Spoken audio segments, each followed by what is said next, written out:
friends, welcome to my YouTube channel Maths Fun with Kush. So guys, today we are going to discuss about the polynomials. आज हम लोग polynomials के बारे में पढ़ेंगे। बहुपद का एक लेक्चर मैंने आपको दे चुका हूँ। जिन लोगों ने उस लेक्चर को नहीं देखा है, आप सभी लोग हमारे चैनल पर जाकर उस लेक्चर को जरूर देख लें और मैं उसकी लिंक डिस्क्रिप्शन में भी डाल दूंगा।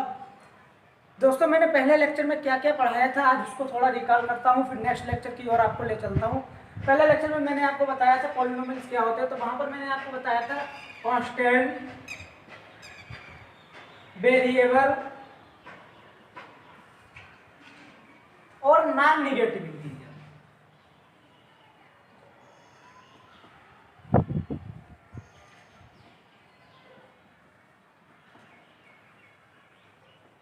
इंटीजर्स, जब हम इन तीनों को मिलाते हैं तो आपका पॉलिनोमियल्स बनता है। पॉलिनोमियल्स के मैंने वहां पर आपको डेफिनेशन बताई थी। इसके बाद मैंने आपको बताया था डिग्री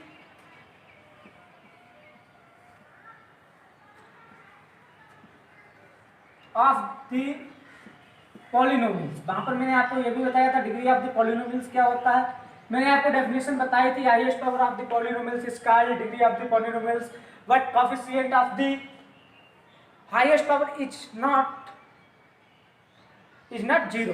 ठीक है, मैंने आपको बताया था कि किसी भी बहुपद की उच्चतम घात आपका डिग्री कहलाता है, डिग्री ऑफ पॉलिनोमियल्स कहलाता है, लेकिन जो उच्चतम घात का जो कोएफिशिएंट यानी कि गुणांक हो वह आपका जीरो नहीं होना चाहिए। ये मैंने आपको डिग्री ऑफ द पॉलिनोमियल्स में बताया था। इसके बाद मैंने आपको बताया था क्लासिफिकेशन बताया था।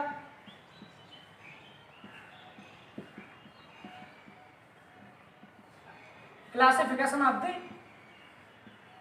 पॉलिनोमियल्स का मैंने आपको क्लासिफिकेशन भी बताया था।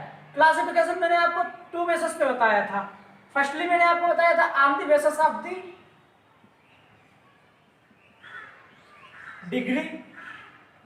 डिग्री के आधार पर, मतलब कि पॉलिनोमियल्स का क्लासिफिकेशन बताया था। देखिए यहाँ पर क्या होता था, मैंने आपको बताया था अगर 1 डिग्री होगी तो क्या होगा, 0 डिग्री होगी तो क्या होगा, 0 डिग्री होगी तो क्या होगा, 1 डिग्री होगी तो क्या होगा, 2 डिग्री होगी तो क्या होगा, 3 डिग्री होगी तो क्या होगा, 4th डिग्री होगी तो क्या होगा।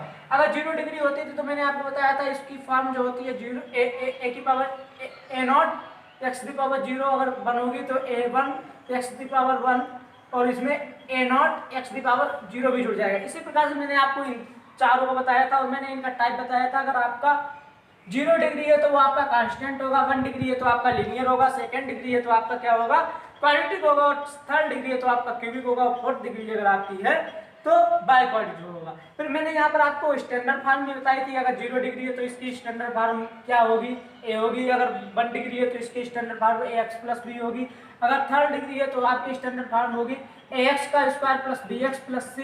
इसी प्रकार से मैंने आपको 3rd और 4th की स्टैंडर्ड फॉर्म बताई थी। फिर मैंने आपको बताया था on the basis of the, यहाँ पर डिग्री था, और सेकंड जब मैंने आपको बताया था तो बताया था on the basis of number of terms. पदों के आधार पर मैंने आपको बहुपद का क्लासिफिकेशन बताया था। नंबर 2, ठीक है। जैसे अगर आपका एक पद है तो उसको हम हिंदी में एक पद ही बोलेंगे, तो इंग्लिश में हम उसको क्या बोलते हैं, मोनोनोमियल्स। ठीक है, अगर मतलब कि दो टर्म आपके हैं तो उसको हम बोल देंगे द्विपद या फिर बाइनोमियल्स, और अगर आपके 3 पद है तो उसको हम बोलेंगे ट्राइनोमियल्स या फिर त्रिपद। इसी प्रकार से मैंने आपको इतना फर्स्ट लेक्चर में मैंने आपको बताया था।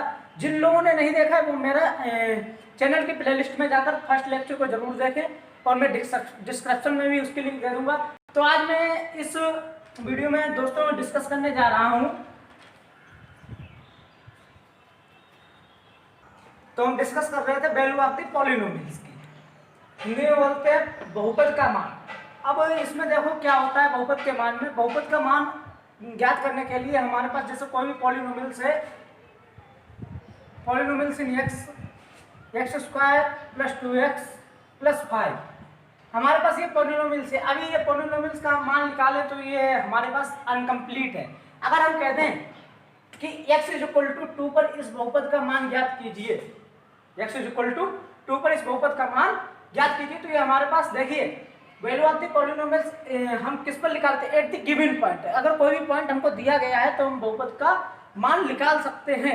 ठीक है, बहुपद का मान हम निकाल सकते हैं और बहुपद का मान इनफाइनाइट तक हम निकाल सकते हैं। ऐसा नहीं है कि हम यहाँ पर x=2 पर ही बहुपद का मान निकाल सकें, नहीं, हम x=5 पर भी बहुपद का मान निकाल सकते हैं, हम x=7 पर भी बहुपद का मान निकाल सकते हैं। तो बहुपद का मान यानी कि वैल्यू ऑफ द पॉलिनोमियल्स हम इनफाइनाइट नंबर्स पर निकाल सकते हैं। तो बात करते हैं polynomials in x = x² + 2x + 5 = x=2। ये हमको दिया गया है। अगर हम x की जगह पर 2 रखें, x की जगह पर 2 रखें, तो यहाँ पर x की जगह पर 2 रखा, पॉलिनोमियल्स क्या बन गया, पॉलिनोमियल्स इन 2। अब यहाँ पर भी x की जो 2 की पावर 2 2 × 2 + 5 2 2 जा 4 2 2 जा 4 + 5, ठीक है। अब यहाँ पर बहुपद का मान देखिए दोस्तों क्या निकल के आया, 4 4 8 और 5 13। तो ये आपका बहुपद का मान निकल के आ गया किसी भी दिए गए बिंदु पर। अब हम एक एग्जांपल लेकर चलते हैं। जैसे हमारे पास एग्जांपल है, मान लेते हैं कोई हमारे पास एग्जांपल है px = 3x की पावर 3, ठीक है, प्लस 2x की पावर 2 प्लस 6x - 5। अब इसका हमें क्या निकालना है, value of the polynomial at the point of 2।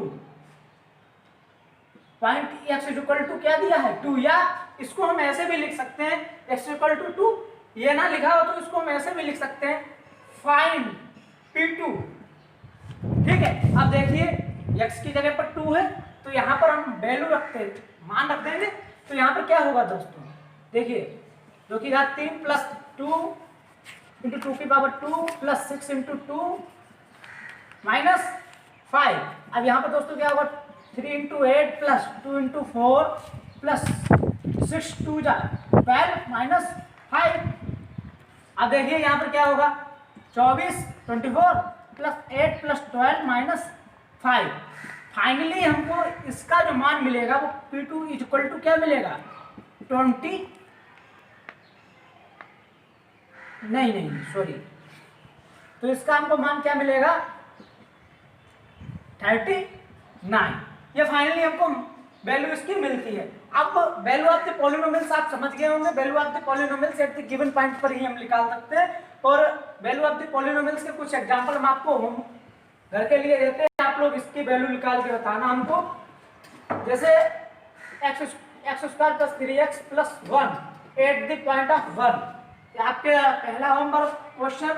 दूसरा आपका क्वेश्चन है 2x² + 3x sorry 2x² + 3x + 2, इसका आपको निकालना है P2 निकालना है इसका भी आप, ठीक है। थर्ड क्वेश्चन हम आपका ले रहे हैं 3x² + 5x + 2, यहाँ पर आपको P5 निकालना है। ये क्वेश्चन आपके घर के लिए है दोस्तों, ठीक है। ये आप लोग होमवर्क में कीजिए और कमेंट सेक्शन में उत्तर दीजिए, ठीक है। वैल्यू ऑफ द पॉलिनोमियल्स आपका समझ में आ गया। और बहुपद का मान निकालने के लिए हम किसी भी दिए गए पॉइंट पर बहुपद का मान निकाल सकते हैं और बहुपद का मान जो होगा वो आपका इनफाइनाइट हो जाएगा। अब हम बात करते हैं दोस्तों वैल्यू ऑफ द पॉलिनोमियल्स में बताया कि रियल नंबर्स पर इनफाइनाइट नंबर्स होते हैं और इनफाइनाइट नंबर्स अगर होंगे तो पॉलिनोमियल्स की वैल्यू भी इनफाइनाइट नंबर पर इनफाइनाइट हम निकाल सकते हैं। यहाँ पर बात हो रही है जीरोज ऑफ द पॉलिनोमियल्स, जिसको हम हिंदी में बहुपद है बोलते हैं बहुपद के शून्य या मूल, ठीक है। अब बात इसकी हो रही है जीरोज की, तो रियल नंबर जो होता है आपका उसमें फाइनाइट नंबर होंगे, ये तो हमने आपको अभी बताया था थोड़ी देर पहले। बट लेकिन कंडीशन क्या है, रियल नंबर में फाइनाइट नंबर तो होते हैं, लेकिन कंडीशन ये है यदि आपको जिस पॉइंट पर पॉलिनोमियल्स का मान 0 मिल जाए, वे आपका जीरोज कहलाता है। क्या कहलाता है, जीरोज। जैसे रियल नंबर्स पर इनफाइनाइट पॉइंट होंगे, बट जिस पॉइंट पर आपका पॉलिनोमियल्स का मान 0 मिल जाए तो वो आपका जीरोज कहलाता है, यानी कि आपका क्या कहलाता है, शून्यक या फिर बहुपद, ठीक है। ये चीज मैंने आपको समझाई। अब हम बात करते हैं ये कैसे होगा। जैसे हमने एग्जांपल के लिए कोई क्वेश्चन लिया है x² - 2x - 8, इस क्वेश्चन ये px = है पॉलिनोमियल्स इन x। अब इसकी बात हम करते हैं, इसके शून्यक हमको ज्ञात करने हैं। देखो कैसे शून्यक हम ज्ञात करेंगे, 8 के फैक्टर, अब इसका हम फैक्टर कर देंगे, कक्षा 9 में आपको हमने पढ़ा है, फैक्टर कर देंगे 8 के ऐसे फैक्टर करो कि घटाने में कितना है 2, तो 4 दूनी 8, 4 में से 2 गया 2। देखिए सब पॉलिनोमियल्स इन एक्स फैक्टर करते हैं, x square minus 4 minus 2 minus 8, यहाँ पे एक्स होगा, ठीक है, x square minus 4x minus plus 2x minus 7, यहाँ से x कॉमन लिया, x माइनस 4 प्लस 2 कॉमन लिया, x माइनस 4, यानी कि x माइनस 4 और x प्लस 2, ये आपका पॉलिनोमियल्स इन x के फैक्टर आ गए। अब ये हमारा 0 के बराबर हो जाएगा क्योंकि हमको 0 ज्ञात करने हैं, तो px इक्वल टू क्या हो गया 0, ठीक है, तो x माइनस 4 और x माइनस 2 भी तो इक्वल टू 0 होगा भाई। अब यहाँ से हम x की वैल्यू सॉरी x प्लस 2 है, ठीक है, x माइनस यहाँ पर हमको x की वैल्यू एक तो मिलेगी 4, एक मिलेगी माइनस की 2, और ये जो आपके आए हैं ये पॉलिनोमियल्स x यानी x square minus 2x minus 8 के लिए 4 और माइनस 2 ये आपके क्या है शून्य के। यदि हम 4 का मान यहाँ पर रखेंगे, वेरीफाई कर लीजिए, 4 का मान हम यहाँ पर रखेंगे तो px हमको 0 मिलेगा, अगर हम माइनस 2 रखेंगे तो यहाँ पर वेरीफाई आप करके देखना, यहाँ पर हमको क्या मिलेगा 0, ठीक है। अब हम अगर बात करते हैं दूसरे क्वेश्चन की, ये तो हो गया आपका क्वाड्रेटिक में हो गया, ठीक है, क्वाड्रेटिक। अगर हम लीनियर में बात करते हैं तो पी वाई इक्वल टू हमको क्वेश्चन दिया गया है 2y प्लस 3, ठीक है। अब यहाँ पर हमको इसके शून्य ज्ञात करने हैं, तो देखिए पी वाई क्या हो जाएगा, पी वाई इक्वल टू 0 होगा अगर शून्य ज्ञात करने हैं भाई, अभी तो हमने बताया था किसी पॉइंट पर वैल्यू 0 होगी, तो यहाँ पर 2y प्लस 3 इक्वल टू 0 यानी कि y इक्वल टू माइनस 3/2, ये आपके शून्य निकला है, ये किसके लिए निकला है लीनियर के लिए। तो यहाँ पर देखिए अगर यहाँ पर घात 2 है तो यहाँ पर आपके शून्य 2 आ रहे हैं, ठीक है, ये लीनियर है तो ये आपके शून्य 1 आ रहा है। तो यहाँ से कॉन्सेप्ट क्या निकल के आ रहा है, zeros of the polynomials is depend on degree of the polynomials, मतलब कि बहुपद के शून्य के मूल उसकी डिग्री पर डिपेंड करते हैं। अगर डिग्री 1 होगी तो शून्य 1 आएगा, अगर डिग्री 2 होगी तो शून्य 2 आएंगे, ये डिग्री 3 होगी तो शून्य कितने आएंगे 3, मैक्सिमम 3 आएंगे, 3 से कम भी हो सकते हैं ऐसा नहीं है, बट मैक्सिमम कितने आएंगे 3 आएंगे। ये डिग्री आपकी 4 होगी तो आपके कितने आएंगे 4 आएंगे। तो ये कॉन्सेप्ट। अब अगर हम बात करते हैं आपके होमवर्क के लिए क्वेश्चन, तो आप लोग ये क्वेश्चन ये कीजिए, इसके आप लोग शून्य ज्ञात कीजिए और ये क्वाड्रेटिक क्वेश्चन है, px polynomials in x equal to x square plus 7x plus 12, इसको आप होमवर्क में कीजिए और आप इसके क्या कीजिए शून्य ज्ञात कीजिए और देखिए वेरीफाई कीजिए क्या ये जो है इससे जीरो निकल के आ रहे हैं, अगर जीरो निकल के आ रहे हैं उनको इस पॉलिनोमियल्स में रखिए और देखिए क्या सेटिस्फाई हो रहा है। तो ठीक है, ये तो आपका हो गया बहुपद के शून्य यानी कि जीरोज ऑफ द पॉलिनोमियल्स। अब हम बात करेंगे आगे geometrical meaning of the zeros, ठीक है दोस्तों। तो हम बात कर रहे हैं ज्योमेट्रिकल मीनिंग ऑफ जीरोज। तो दोस्तों ज्योमेट्रिकल मीनिंग ऑफ जीरो, अभी हमने बात की थी जीरोज ऑफ पॉलिनोमियल्स की, जीरोज ऑफ पॉलिनोमियल्स की भी मैंने बात की। अब हमको बात करनी है ज्योमेट्रिकल मीनिंग, मतलब जीरोज पर इसकी ज्योमेट्रिकल का क्या प्ले है उसकी अब हम बात करने जा रहे हैं। जैसे हमने कोई भी पॉलिनोमियल्स इन x लिया, x इक्वल टू लिया हमने दोस्तों, x equal to x minus 1, ये हमने पॉलिनोमियल्स इन x लिया, ठीक है। अब अभी हमने आपको बताया कि px आपका क्या हो जाएगा 0 हो जाएगा, x 0 हो जाता है, जाहिर सी बात। अगर px 0 है तो x माइनस 1 इक्वल टू 0 और x की वैल्यू यहाँ से आपकी कितनी निकल के आती है 1, ठीक है। जैसे अगर हम बात करते हैं px है कोई, ठीक है, px है x इक्वल टू a, अगर px 0 है तो pa भी भाई 0 होगा, तो ये ठीक बात हो जाती है, ठीक है। अब हम बात कर रहे हैं इसकी, अब यहाँ पर हमने कक्षा 9 में आपको बताया था लीनियर इक्वेशन कक्षा 9 में बताई थी, वहां पर मैंने आपको ग्राफ ड्रॉ करना बताया था। बस कक्षा 9 का अगर वो आपका कॉन्सेप्ट क्लियर है तो यहाँ पर आपको उससे अच्छे से समझ में आने जा रहा है। ज्योमेट्रिकल मीनिंग है, देखो x इक्वल टू 1, अगर x इक्वल टू हम 1 रखते हैं तो px क्या मिलता है 0।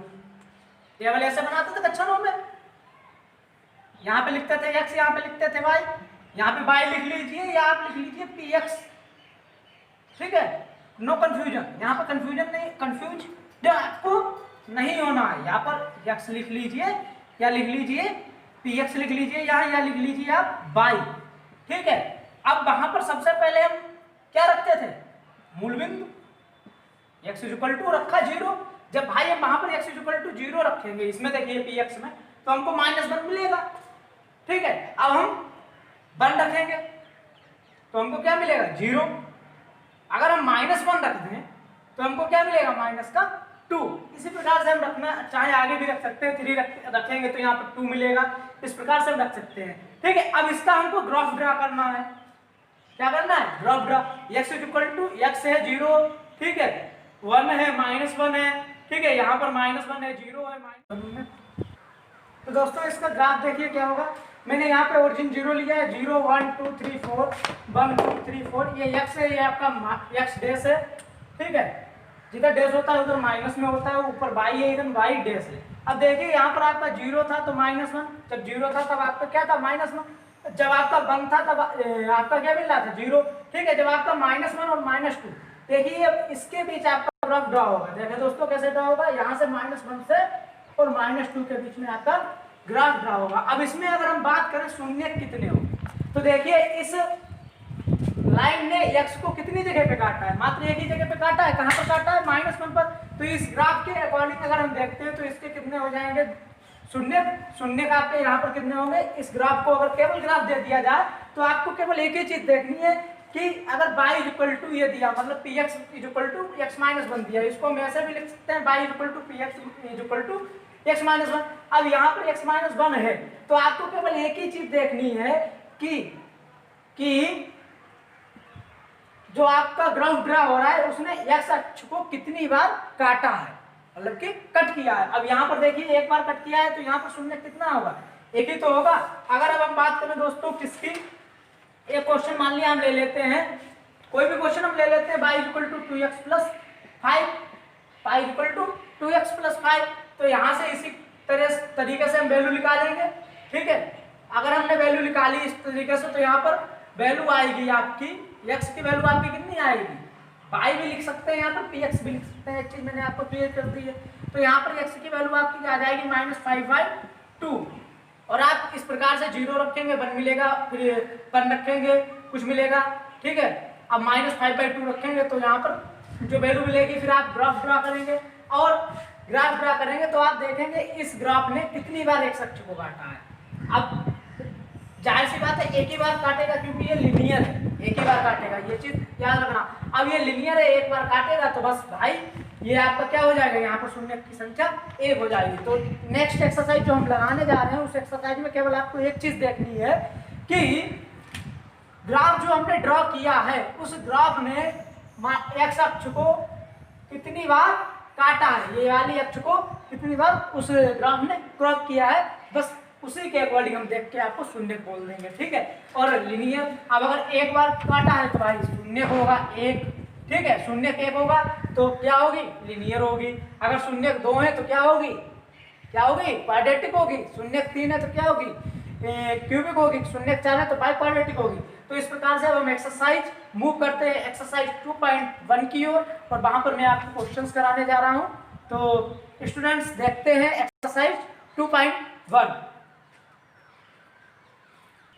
तो फ्रेंड्स मैंने यहाँ पर एक्सरसाइज 2.1 के कुछ ग्राफ ड्रा कर लिए हैं पहले से ही, और पहला क्वेश्चन आपका जो 2.1 में केवल एक ही क्वेश्चन है। मैंने अभी आपको ज्योमेट्री मीनिंग समझाई थी मैथमेटिक्स की, ज्योमेट्रिक मीनिंग मैंने समझाई थी, जीरोज की, शून्य की, मतलब कि ज्योमेट्री में क्या मैथ होता है। तो एक्सरसाइज 2.1 में मात्र 6 क्वेश्चन है, तो इन क्वेश्चंस को मैं आपको बस समझाई दे रहा हूँ, आप लोग कर लेना। देखिए यहाँ पर पहला क्वेश्चन है, किसी बहुपद px के लिए y इक्वल टू px। अभी मैंने आपको ज्योमेट्रिक मीनिंग जब समझा रहा था तो ये चीज मैंने आपको बताई थी। का ग्राफ यहाँ पर नीचे दिए गए हैं, प्रत्येक स्थिति में px के शून्यकों की संख्या ज्ञात कीजिए। मैंने बताया था शून्य ज्ञात करने के लिए केवल आपको एक चीज देखनी है, वह देखना क्या है कि जो ग्राफ मैंने ड्रा किया है वह x को कितने टाइम काट रहा है। तो देखिए यहाँ पर मैं कर रहा हूँ पहला क्वेश्चन, ये ग्राफ जो ड्रा हुआ है क्या ये x को काट रहा है, नहीं काट रहा है, ये x के पैरेलल है, यानी कि समांतर है, ये x काट नहीं रहा। तो यहाँ पर शून्यकों की संख्या कितनी होगी, शून्यकों की संख्या, जीरोज कितने होंगे, संख्या x होगी। अगर आप नोटबुक में नोट करना चाहते हैं तो इस प्रकार से आप लिख सकते हैं यहाँ पर जो मैंने ग्राफ ड्रा किया है, मतलब यहाँ पर जो ग्राफ दिया गया है वह एक्स अक्ष को नहीं काट रहा है, इसलिए यहाँ पर शून्य की संख्या 0 होगी। अब सेकंड क्वेश्चन की ओर हम मूव करते हैं। यहाँ पर इन्होंने एक ग्राफ दिया है x x dash pi by dash 0, ये मतलब ओरिजिन यहाँ पर दी है 0,0 होती है। अब यहाँ पर आपको यहाँ पर भी वही क्वेश्चन है किसी बहुपद पी एक्स के लिए, मतलब शून्यकों की पी एक्स के शून्यकों की संख्या आपको ज्ञात करनी है। तो सबसे पहले मैंने आपको एक ही चीज बताई है, क्या बताई है कि आपको ये देखना है कि ग्राफ जो ड्रॉ किया है वह कितने टाइम्स काट रहा है। तो यहाँ पर केवल एक टाइम काट रहा है, यार देखिए एक्स अक्ष को केवल एक ही बार काट रहा है, तो एक्स को एक बार काट रहा है, तो यहाँ पर शून्यकों की संख्या कितनी होगी? शून्यकों की संख्या कितनी होगी? एक होगी। जीरोज कितने होंगे आपके भाई? 1 जीरोज होंगे। तो यहाँ पर शून्यकों की संख्या 1 होगी। यहाँ पर कितनी बार काट रहा है? तो जीरोज आपके कितने होंगे? 1 2 3 बार कट कर रहा है। यहाँ पे कितनी बार कट कर रहा है? 2 बार कट रहा है। तो यहाँ पे कितने होंगे? जीरोज 2 होंगे। यहाँ पर 1 2 3 4, तो यहाँ पे कितने होंगे आपके? 4 होंगे। यहाँ पर 1 2 3, यहाँ पे कितने होंगे? 3। तो अब अगर हम बात करते हैं यहाँ पर 0 है, तो ये बताइए, अब इसकी हम बात कर लेते हैं। अगर हम डिग्री के आधार पर बात करते हैं तो ये कितने डिग्री का होगा? कांस्टेंट होगा। इसका टाइप क्या होगा? कांस्टेंट। डिग्री इसकी क्या होगी? 0। समझा दे रहा हूँ, ये चीज आपको एग्जाम में आपको नहीं लिख रही है कि कांस्टेंट होगा या 0 होगा, ठीक है। तो यहाँ पे इसकी अगर शून्यकों की संख्या 0 है तो ये इसका टाइप आपका डिग्री के अकॉर्डिंग होगा, basis of the degree, last lecture, ठीक है, डिस्क्रिप्शन में लिंक है, ठीक है। तो यहाँ पे कितनी होगी? 0। अगर शून्यकों की संख्या 1 है तो भाई क्या होगा? लीनियर होगा। लीनियर होगा तो इसकी फॉर्म कैसी होगी? ax प्लस बी के रूप में होगी, ठीक है। यहाँ पर क्यूबिक होगा। जीरोज यहाँ पे कितने हैं? तो यहाँ पर आपका क्यूबिक होगा। क्यूबिक होगा तो इसकी फॉर्म क्या होगी? X cube plus b x square plus c x plus d के रूप में फॉर्म होगी। यहाँ पर क्या है?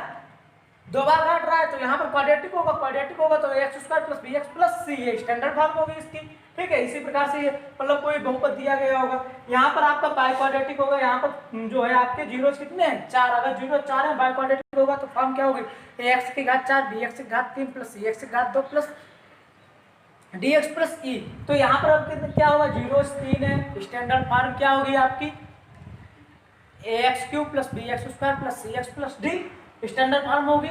और ये आपका क्या होगा? क्यूबिक होगा। तो मैंने आपको आज बताया value of the, so students मैंने आज आपको बताया वैल्यू ऑफ दी पॉलिनोमियल्स और zeros of the polynomials, geometrical meaning of the polynomials, और आपको मैंने आज एक्सरसाइज 2.1 फिनिश कर दी है। अगर दोस्तों आपको मेरी ये वीडियो अच्छी लगी है तो मेरी वीडियो को लाइक कीजिए, कमेंट कीजिए और मेरे चैनल मैथ्स फन विद कुश को सब्सक्राइब कीजिए। आप लोगों के लिए हम इसी प्रकार से स्टैटिक वीडियो लाते रहेंगे और आपका पूरा मैथमेटिक्स को हाई स्कूल का जो होगा एनसीईआरटी का वो इसी चैनल पर अपलोड हो जाएगा। Thank you students. जय हिंद, जय भारत।